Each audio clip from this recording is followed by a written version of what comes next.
des États de l'Afrique de l'Ouest, CEDEAO, qui a également une cour de justice. Le 21 juin 2021, notre requête a été déposée et elle a été enregistrée.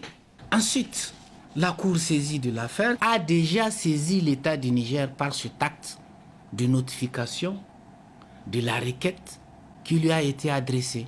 2 violations des droits de l'homme au niveau des 2 institutions de l'État du Niger, à savoir la Commission électorale nationale indépendante, institution de l'État du Niger chargée d'organiser les élections. Deuxièmement, nous avons reproché la discrimination et les violations des droits de l'homme de la Cour constitutionnelle, qui est une institution de l'État du Niger chargée du contrôle, de la régularité, de la transparence et de la sincérité du vote.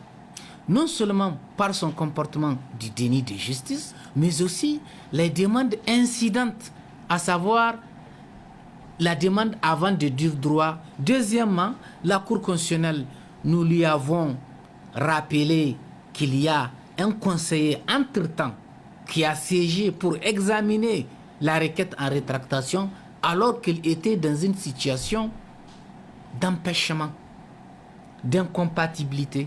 Ensuite, en ce qui concerne la lecture de la loi et l'interprétation des textes, au premier tour du 27 décembre 2020, la Cour constitutionnelle dit que tous les procès-verbaux qui manquent de signature et de mentions obligatoires sont nuls et elle a annulé ces bureaux de vote et leurs résultats.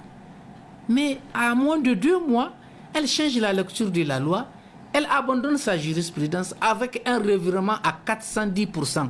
Là, nous avons dit que c'est fallacieux, c'est discriminatoire parce que tous les suffrages engrangés dans ces procès-verbaux que nous avons contestés profitent au candidat Bazoum, raison pour laquelle elle a refusé d'annuler sans motiver, sans que la loi n'ait été changée, parce que là, la loi n'a pas changé entre le premier tour et le deuxième tour.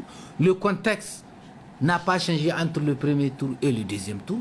Donc, ça, c'est une interprétation fallacieuse. Voilà, grosso modo, l'ensemble des griefs que nous avons portés à la Cour de justice de la CEDEAO contre l'État du Niger, parce que les institutions chargées d'organiser et de contrôler les élections sont des institutions de l'État du Niger.